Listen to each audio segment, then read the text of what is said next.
Adili pwede mo mo dito sa kuan evacuation center para mabantayan mo sa rescuer kung unsa ang bagyong inting kakusog.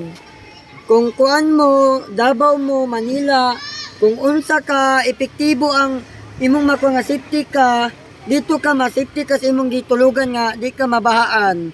So ang sa bagyong inting naman, gumahagupit sila na mamalakas sa pag-ulan, dulot ng hanging habagat.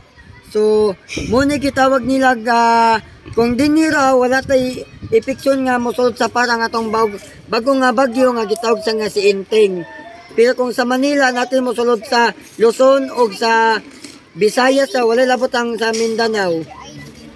Kaya kuan na dito naman sa lain nasod naman ang naaraman, wala may kuan gini nga mosulod sa atong par nga mga bagyo nga si Inting. Wala na sunod nga bagyo. Wala na, pero kung naay kusog nga ulan nga mo sulod sa mong par nga mong bagyo, magbinantayon pagyapon kita kung may bagyo. Pero sa pagkakaroon wala pati epektibo nga kuan balita sa bagyo, pero si kuan pod si Sir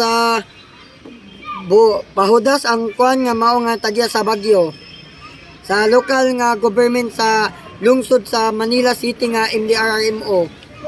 So, di na pagkukutob. Mayong udto, kanaton tanan, God bless. Dagang salamat. Dagang salamat, magbulig.